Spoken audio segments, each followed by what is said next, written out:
The medical ship Sanctuary's Grace drifted through the empty darkness like a corpse floating in black water.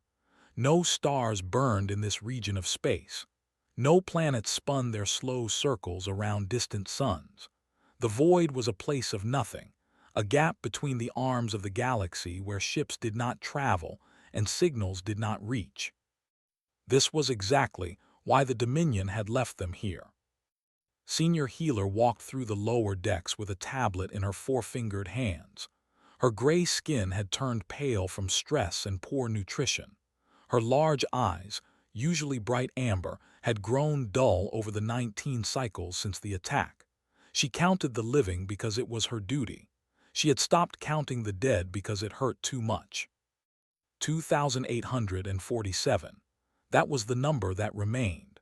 When they had fled the burning colonies, there had been over 3,000 refugees packed into this ship that was never meant to hold so many.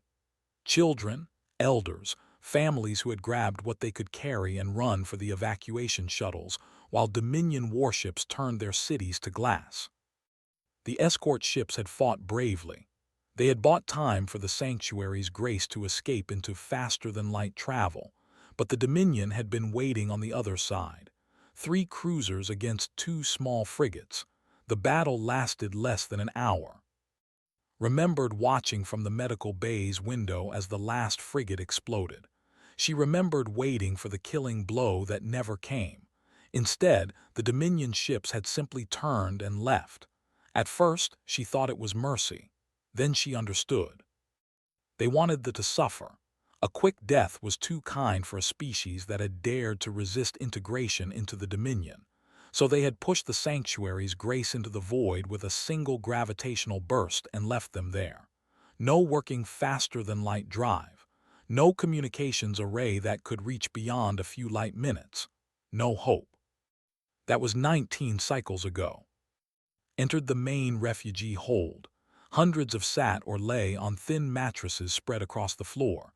The air was thick and stale. The recyclers were failing. Children cried in their mother's arms, hungry and scared. Old ones sat with blank expressions, waiting for an end that was coming too slowly. In the corner, she found Captain Sorrel speaking quietly with the engineering chief. The captain was old, his scales faded to soft silver, his movements slow and careful. He had been a diplomat before this nightmare. He had never commanded a ship in crisis, but he had kept them alive this long through sheer determination and the force of his calm voice. He looked up as approached. She saw the question in his eyes and shook her head slightly. No change, no improvement, no miracle. The reactor, she asked. The engineering chief, a young male named, answered. His voice was hollow. 30 cycles, perhaps less. The containment field is degrading faster than I can repair it. When it fails, we will have minutes to evacuate to the outer sections before radiation fills the ship. He paused. And then we will have perhaps 10 cycles of emergency power before life support fails completely. 30 cycles, less than a month by the old counting, felt the number settle into her chest like a stone. I have a proposal, she said. Her voice was steady, professional. She had practiced this. We have 43 patients in the critical ward who will not survive regardless of our circumstances. If we ease their passing now, we can extend our oxygen and food supplies by several cycles. It may give us enough time for. She stopped. For what? Another ship to wander into this dead zone, a miracle from gods who had abandoned them. Captain Sorrel looked at her for a long moment. Then he reached out and placed his hand on her shoulder. No, he said gently. We will not purchase time with the lives of our wounded. If we die here, we die with our souls intact. Wanted to argue. The logical part of her mind screamed that sentiment would not save them. But she looked at the refugees around her, at the children who still played quiet games in the corners, at the elders who told stories of home to anyone who would listen. She understood. They had already lost everything. Their dignity was all they had left. Yes, Captain, she said. In the communications room, a young female named Myrasol sat before a console that flickered with dying power. She had been a junior officer on a passenger liner before the war. Now, she was the only one left who knew how to operate the communication systems. Every cycle she broadcast a distress signal. Every cycle she listened to the silence that came back. She knew no one would hear. The void was too vast, too empty, too far from any shipping lane. But she broadcast anyway because doing something was better than doing nothing, and because hope was the last thing she was willing to surrender. The screen before her showed the same emptiness it had shown for 19 cycles. Black space, no signals, no contacts, nothing. She adjusted the frequency and broadcast again. This is the medical ship Sanctuary's Grace. We are stranded in the void with 2,847 survivors. Our reactor is failing. Our supplies are critical. If anyone can hear this message, please respond. Please help us. The silence answered her. Myra Saul closed her eyes. She thought about her family on the colony world of 6. She wondered if they had escaped. She wondered if they were still alive. She wondered if she would ever know. When she opened her eyes, she almost missed it. A flicker on her screen. A ghost of a signal, so faint that it could have been sensor noise. She leaned forward, her heart suddenly pounding in her chest. The flicker came again, stronger this time, then stronger still. Her hands moved across the console, adjusting sensors, focusing arrays. The signal resolved into data, an encrypted transmission in a format her computer did not recognize.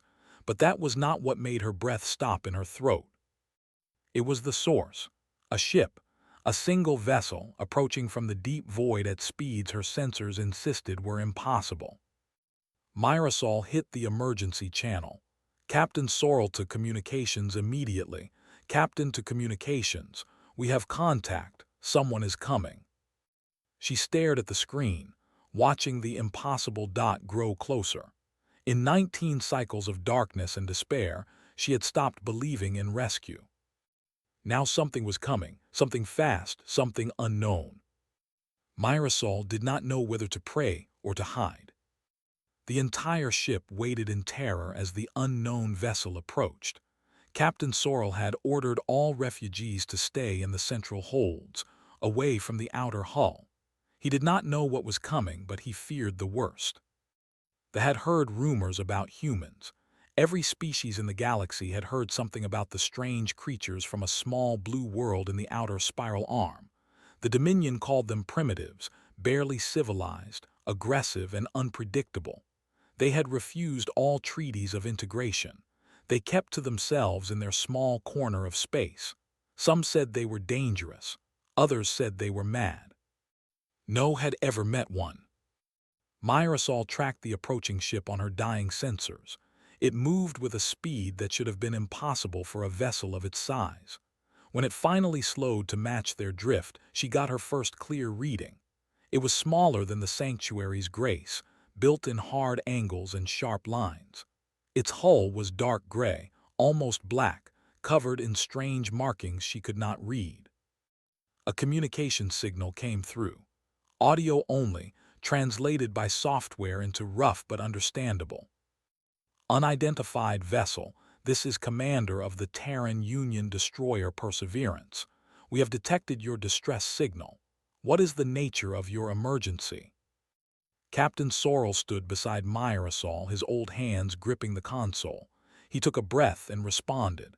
This is Captain Sorrel of the medical ship Sanctuary's Grace. We are refugees. Our ship was attacked and left disabled.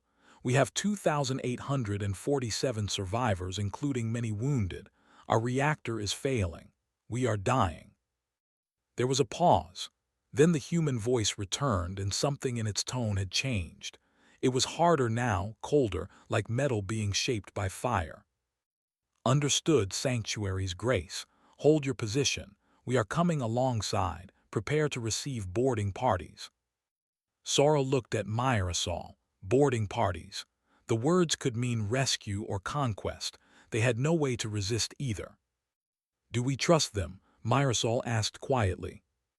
We have no choice, the captain replied. The Perseverance moved with careful precision, extending flexible tunnels to connect with the sanctuary's grace at 3 different airlocks. Sorrel ordered guards to the airlocks, but it was mostly for show. The guards carried ceremonial blades. They had no energy weapons, no armor, no training for combat. When the first airlock opened, was there with the captain. She did not know what to expect. The Dominion's descriptions of humans had painted them as monsters. What came through the airlock was not a monster. The first human was a female in a white uniform with colored markings. She carried a bag over her shoulder and moved with quick, purposeful steps. Behind her came more humans, male and female, all carrying equipment. Medical equipment, realized. Scanners, treatment kits, containers marked with symbols she did not recognize. "I am Dr. Sarah," the first human said through a small translation device on her collar. "We are medical personnel. Where are your wounded?" Blinked, she had expected weapons. She had expected demands. She had not expected doctors. "This way," she said, and led them into the ship. Over the next few hours, the sanctuary's grace was transformed. Humans poured through the connected tunnels in a constant stream. Some were medical staff who spread through the refugee holds, scanning with strange devices, treating wounds, distributing food and water. Others were engineers who dove into the failing systems, their hands and tools moving with frightening speed. Worked beside Doctor in the critical ward. She watched the human woman examine patients who had already given up on, but did not give up. She worked on each one, using drugs and techniques that had never seen. "You are spending too many resources on them," said finally. "Some of these patients will not survive. It would be more efficient to focus on those who can be saved."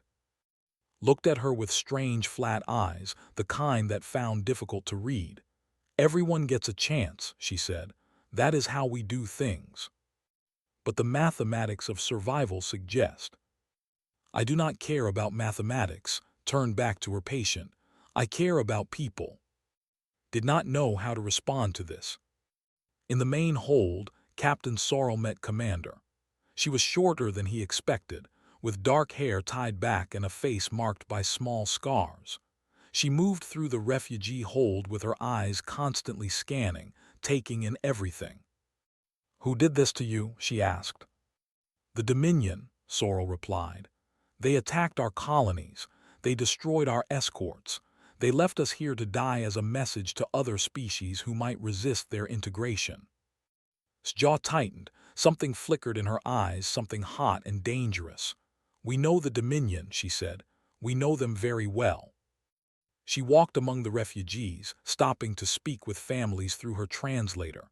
Sorrel watched her kneel down to meet a group of children at their eye level. She pulled something from her pocket, small wrapped packages, and handed them out. The children took them with hesitant hands. One unwrapped hers and found a brown square inside. She bit into it and her eyes went wide. "Chocolate," said. "It is sweet. Children like sweet things." Sorrel felt something strange happening in his chest. These humans, these supposed primitives, these dangerous unknowns, they were feeding his children candy and treating his wounded. He did not understand. "Why?" he asked when returned to him. "Why are you helping us? We are strangers to you. We have nothing to offer." Looked at him for a long moment. "Because you needed help," she said simply, "and we were here." An hour later, the chief engineer from the Perseverance made his report.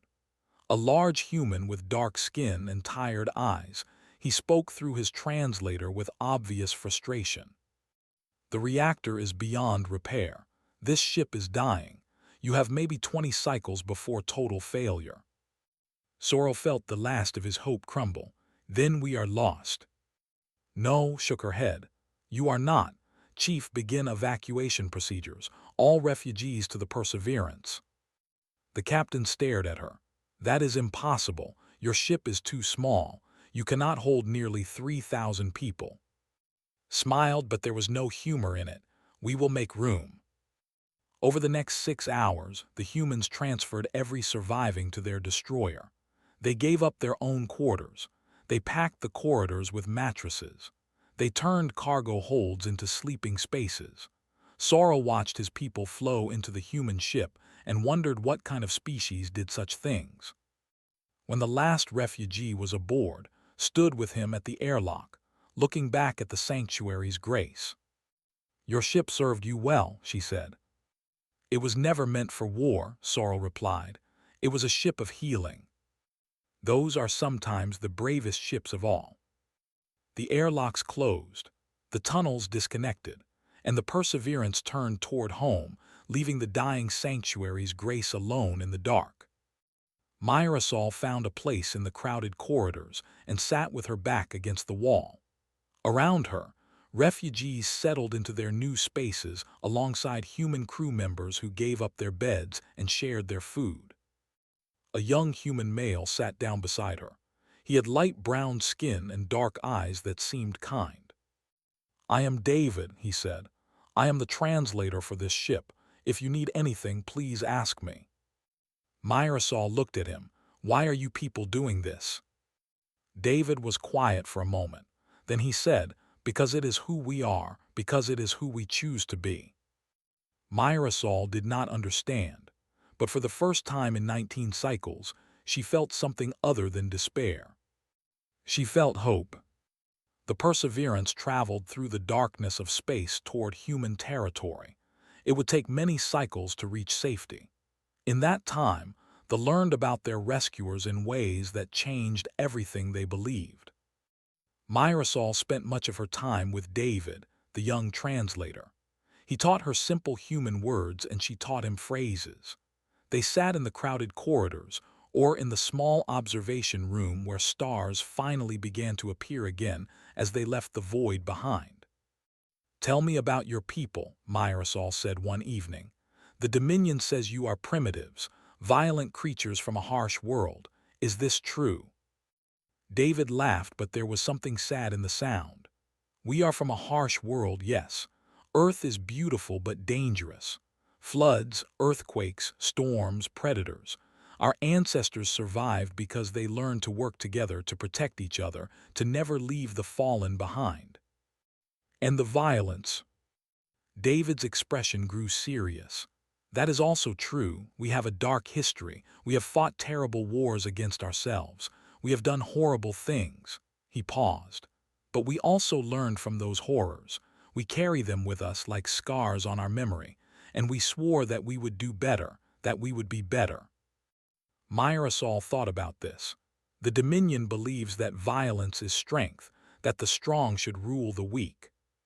"We believed that once," David said, "long ago, but we learned that true strength is not in domination. True strength is in protection, in lifting others up instead of pushing them down." He looked at her with those strange, flat human eyes. "When we found your ship, we did not see weak creatures to conquer. We saw people who needed help, and helping is what we do." In the medical bay, worked alongside Doctor and the other human healers. She watched them save patients she had written off as lost. She saw them spend hours on a single wounded child when logic said to move on to those with better chances. "I do not understand your methods," she admitted one day. "You waste resources on hopeless cases. You exhaust yourselves for patients who may not survive. This is not efficient." Doctor finished applying a bandage to an elderly's arm and turned to face her. "You are right. It is not efficient, but efficiency is not our goal." "Then what is?" "Every person matters," spoke the words like they were sacred. "Every life has value. If we only saved the ones who were easy to save, what would that say about us? What would we become?" Had no answer. Continued. "In our history, there were times when we decided some lives were worth less than others. Those were our darkest days. We swore never to go back to that, never to look at a person and say they are not worth fighting for. That night watched the human doctors work through their rest period because a young boy's condition had worsened. They did not stop. They did not give up. And when the sun rose in the artificial cycle of the ship, the boy was still alive." Found herself crying. She did not fully understand why. The children adapted fastest to life among the humans. They played in the corridors with human children, learning games and sharing toys. The language barrier meant nothing to them. They communicated through laughter and gestures and the universal language of play. Captain Sorrow watched a group of mixed children running through the halls, human and together, and felt something shift in his old heart. He sought out Commander and found her on the bridge reviewing reports. She looked tired. He realized that she had not slept since they found the sanctuary's grace. None of the human officers had. "May I ask you something, Commander?" Turned to him, "Of course." "Why were you in the void?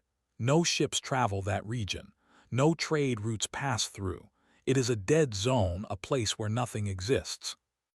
Was quiet for a moment. Then she said, "We received intelligence that the Dominion uses the void to dispose of inconvenient populations, ships that disappear, people that the galaxy forgets." She met his eyes.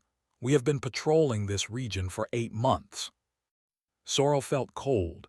8 months in emptiness, looking for survivors. "Yes." "Have you found others?" His expression changed. Something heavy passed across her face. "You are the 4th ship we have found in the void." Hope flickered in Sorrow's chest. "There are other survivors." "No," the word was flat, final. "The other 3 ships held only the dead. You are the first time we have arrived in time." Sorrel understood then. These humans had spent 8 months in darkness, searching for the lost, finding only ghosts. They had not given up. They had kept searching. And when they finally found the living, they had given everything to save them. "You spent 8 months in the void," he said slowly. "You found only death, but you kept looking." "We always keep looking," said. "We never stop, because the one time we stop might be the one time someone needed us." That night, David told Myrasol about something humans called the Leave No One Behind doctrine. It was not just a military rule. It was a belief that had grown from centuries of hard lessons. "We remember every time we failed," David said. "Every person we did not save, every tragedy that could have been prevented. Our history is full of those failures, and we carry them with us. They make us who we are." "That sounds like a heavy burden," Myrasol said. "It is, but it is also a promise. To ourselves and to everyone we might meet. We will not abandon you. We will not forget you. We will come for you no matter how far, no matter how long." Myrasol thought about her 19 cycles in the darkness, the despair, the certainty that no one would come, and then the impossible ship appearing on her screen. "You came for us," she whispered. "We always try to come," David said. "We do not always succeed, but we always try." The moment of peace ended abruptly. Alarms screamed through the ship. Red lights flashed in the corridors. Cried out in fear, memories of the attack fresh in their minds. Commander's voice came over the communication system, calm but hard. "All hands to battle stations. Refugees, please remain calm and stay in the central sections of the ship."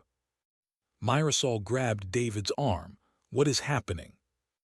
David's face had gone pale. He listened to something on his earpiece, and his expression grew dark. "The Dominion has found us," he said. "A battle group is moving to intercept. They want you returned to them." He swallowed. "And they want us punished for interfering." Myrasol's blood went cold. "How many ships?" "6. 6 warships against 1 damaged destroyer full of refugees. The numbers were impossible. There was no way to win." "You should surrender us," Myrasol said. "We are not worth dying for. We are not worth a war." David looked at her with strange expression. It took her a moment to recognize it. It was not fear. It was not despair. It was anger. "You still do not understand us," he said softly. "We do not surrender our people, and you are our people now." Through the ship, humans moved to their stations. They loaded weapons. They prepared for battle, and not one of them suggested giving the back. Commander stood on the bridge, looking at the tactical display. 6 Dominion warships against her single battered destroyer. She smiled. It was not a pleasant expression. "All hands," she said, "prepare for combat." The Dominion battle group emerged from faster-than-light travel in perfect formation. 6 warships, each larger than the Perseverance, their hulls gleaming with the dark purple color of Dominion authority. At their center flew the flagship of Warlord, a massive cruiser bristling with weapons. Captain Sorrell stood on the bridge of the Perseverance beside Commander. He watched the enemy ships on the tactical display and felt his hope die. This was no battle. This was an execution. "Commander," he said, his voice heavy, "please, surrender us to them. You cannot defeat 6 warships. You will all die for nothing." Did not look away from the display. "We are not going to die for nothing. We are going to fight for something." "But the numbers." "The numbers mean nothing." Now she turned to face him. "We have fought worse odds. We have bled for worse causes. These are our people now. Your children played with our children. Your wounded healed in our medical bay. Your elders slept in our beds." Her voice was iron. "We do not abandon our people." A communication signal came through. The face of appeared on the screen. He was a species that served as the Dominion's enforcers. Tall, scaled, with 4 eyes that glowed yellow with cruel intelligence. "Human vessel," he said, his translated voice dripping with contempt. "You have interfered in sovereign Dominion affairs. You have stolen property that belongs to us. Surrender the refugees and submit to judgment, or you will be destroyed." Stepped forward. "I am commander of the Terran Union destroyer Perseverance. The people aboard my ship are not property. They are refugees under our protection. They are not going anywhere." 4 eyes blinked in sequence. "You are outnumbered 6-1. Your ship is damaged. You cannot escape and you cannot win. Surrender is your only logical choice." Smiled. It was not a friendly expression. "I have a counteroffer. Turn your ships around. Leave this sector. Never hunt another refugee ship again. Do this and we will let you live." The bridge was silent. The Dominion commander stared at her as if she had lost her mind. "You threaten us," his voice was incredulous. "1 ship against 6. You are either mad or stupid." Smile widened. "We are human," she said. "We are both." And then she spoke 2 words in an ancient human language that the translator could not process. David, standing near the back of the bridge, went pale. Myrosol saw his reaction and touched his arm. "What did she say?" David swallowed. "It is an old phrase, very old, from a time when 300 of our warriors faced an army of thousands. They were told to surrender their weapons. They replied with those words." "What do they mean?" "Come and take them." The communication ended. His face disappeared, and the Dominion ships began to move. What happened next became legend among the. They would tell this story for generations. The Perseverance did not run. It did not hide. It flew straight toward the enemy formation with its weapons blazing. The humans fought like nothing the Dominion had ever seen. They did not follow the careful, calculated tactics of civilized warfare. They attacked with a fury that seemed almost insane. Their ship twisted and danced between enemy fire, using its smaller size to move in ways the larger Dominion cruisers could not match. The first Dominion ship exploded in a ball of fire when human missiles found its reactor. The second lost its engines to precision strikes and drifted helplessly. The Perseverance took hits that should have crippled it, but it kept fighting. Damage reports streamed across the bridge, but no one stopped. No one hesitated. In the medical bay, held patients steady as the ship shook with impacts. Doctor worked on a wounded human marine who had been brought down from the weapons deck, her hands covered in blood, her face set in grim determination. "Shouldn't you go to safety?" asked. Did not look up. "This is my station. This is where I save people." The battle raged for 20 minutes that felt like hours. 3 Dominion ships were destroyed. 2 more were disabled. Only's flagship remained fully operational, and it was taking heavy damage. Then gave an order that shocked even her own crew.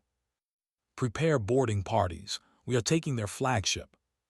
The Perseverance closed the distance and locked onto the Dominion cruiser. Human Marines, wearing heavy armor and carrying weapons that sparked with energy, poured through the breach points. They fought through corridors filled with Dominion soldiers. They pushed forward, meter by bloody meter, toward the bridge. Myrasol watched on the internal displays. She saw humans fall. She saw them get back up. She saw them carry their wounded with them even as they advanced. They never left anyone behind. Captain Sorrel stood frozen. "They are dying," he whispered. "They are dying for us." "Yes," said a voice beside him. It was the human chief engineer, his face streaked with soot and sweat. "That is what we do for family." On the Dominion bridge, watched his soldiers fall. He could not understand it. The humans fought without fear. They fought without logic. They took wounds that should have stopped them and kept coming. When the bridge doors blew open and human Marines poured in, he raised his weapon. A human shot him in the arm. Another tackled him to the ground. Within seconds, he was in restraints, helpless. Commander walked onto the captured bridge. Blood ran down her face from a wound on her forehead. Her uniform was torn, but she was standing. She looked down at. "You left them to die in the darkness," she said. "You abandoned children and elders and wounded to starve and suffocate alone. You did it to send a message." She leaned closer. "Here is our message. We protect our own. We protect the lost and the forgotten and the abandoned. And if you ever do anything like this again, we will find you. We will find every ship you send into the void, and we will make you answer for every life you took." Stared at her with something new in his 4 yellow eyes. Something he had never felt before in his long career as a Dominion enforcer. Fear. The battle was over. The Perseverance had won, but the cost was high. 17 humans dead, 42 wounded. The ship was barely holding together. Then on the edge of sensor range, new signals appeared. Myrasol's heart stopped. More enemies. But David was smiling. "Reinforcements," he said. "Our reinforcements." A Terran fleet emerged from faster-than-light travel. 3 carriers, 9 destroyers, a hospital ship. They had been monitoring the engagement, racing to provide support. Rear Admiral's face appeared on the communications screen.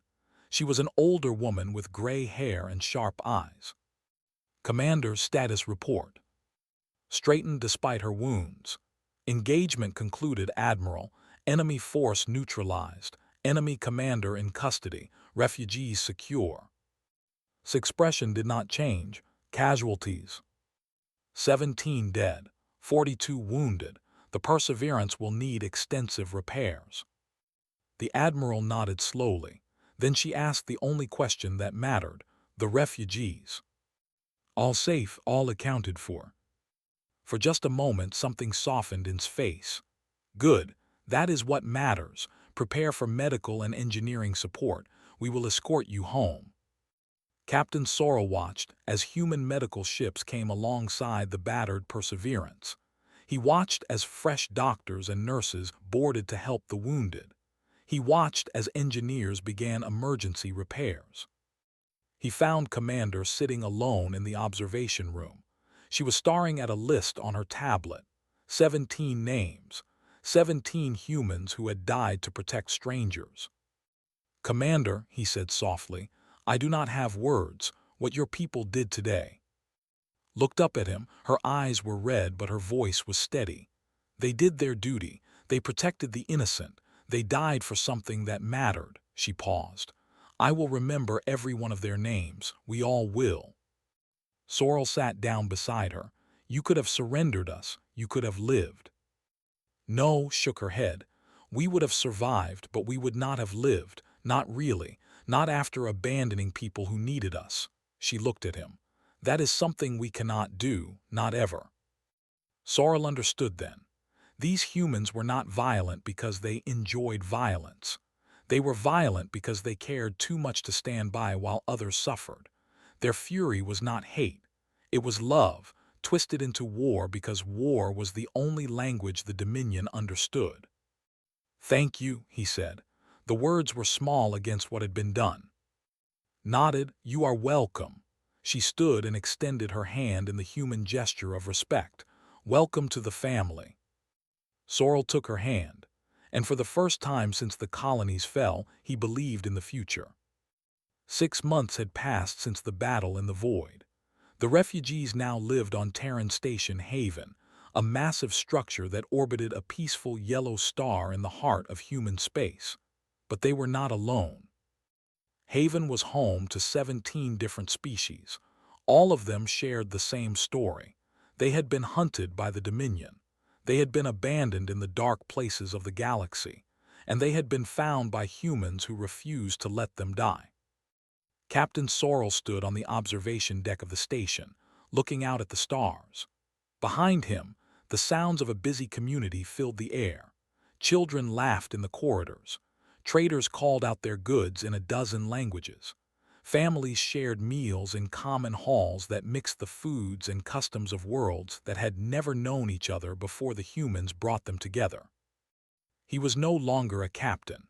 He was an ambassador now, representing the people in the growing coalition of refugees that the humans simply called the Haven Alliance. It was humble work for a former diplomat.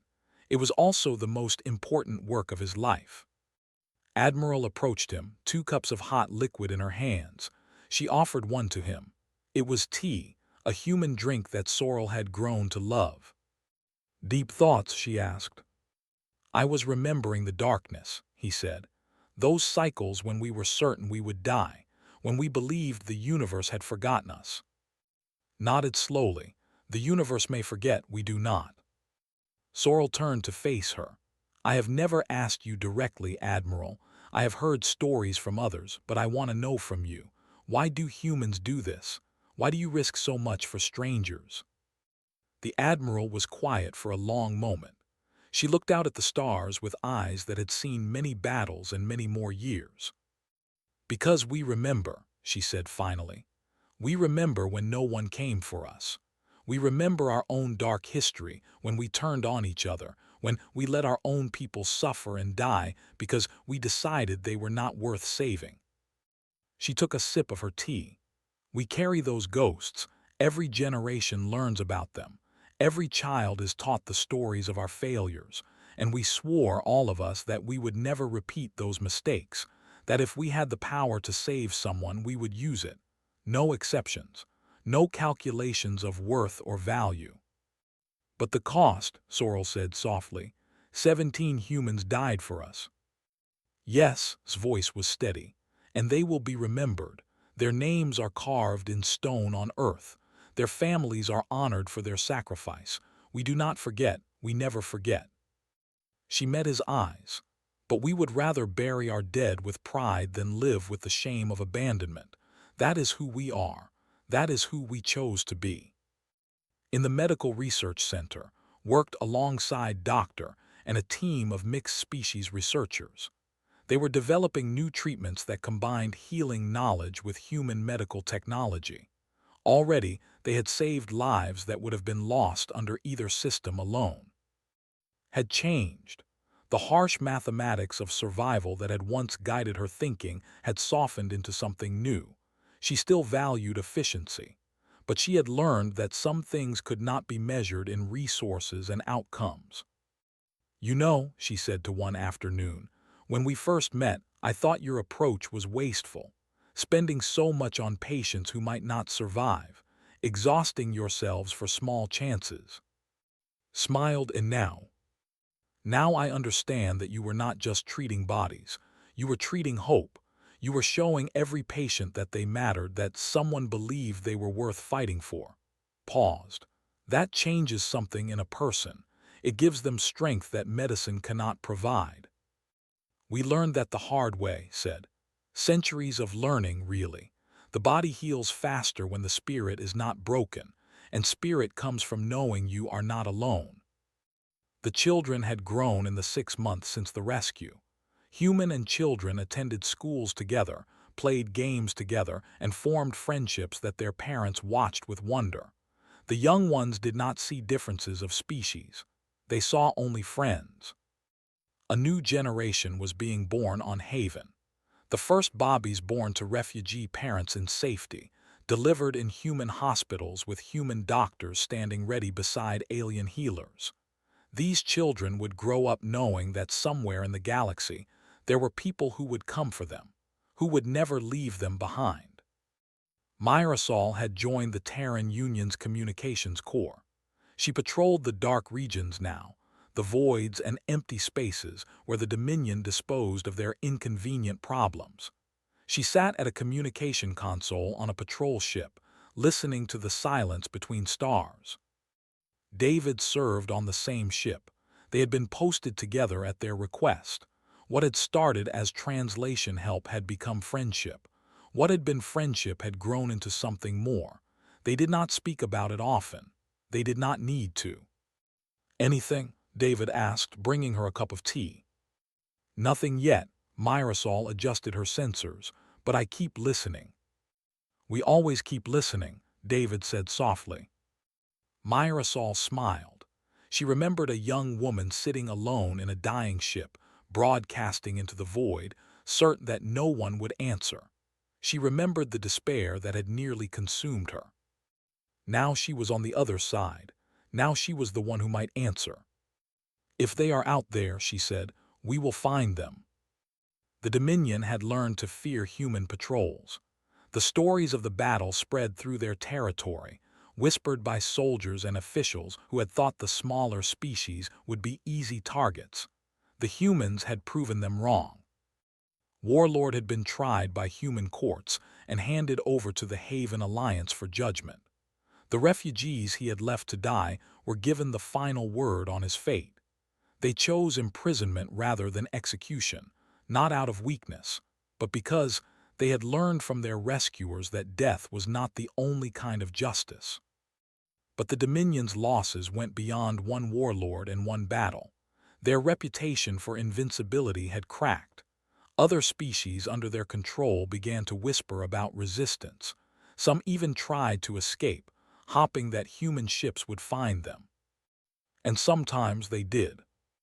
The final message of this story was broadcast on every frequency the humans could reach. It went out in 100 languages, repeated on loops that echoed across the dark spaces of the galaxy. Myrasol had helped compose it. David had translated it. Admiral had approved it. It said, "If you are in distress, help is coming. If you are lost, we are looking for you. If you have been abandoned, you are not forgotten. Hold on, we will find you." In the void, a new patrol ship passed through the darkness. Its sensors swept the emptiness. Its communication arrays listened for any signal, any cry, any whisper of life. The crew was a mix of humans and refugees, working together, searching together. And in the darkness, a faint signal answered. A distress call, weak, barely detectable, but there. The captain ordered a course change. The ship turned toward the signal. "Send a message," she said. "Tell them we are coming." The communication officer smiled. She was young, barely out of training. She had never participated in a rescue before. "What should I say?" she asked. The captain thought for a moment. Then she said, "Tell them they are not alone. Tell them to hold on. Tell them we will be there soon." The message went out, cutting through the void like a blade of light. Somewhere in the darkness, someone was waiting.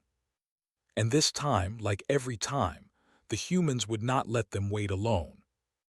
This was their promise. This was their purpose. This was the nature of humanity. They would always come. They would never stop searching. They would never leave anyone behind. Not today, not tomorrow, not ever. The stars burned cold in the darkness between galaxies.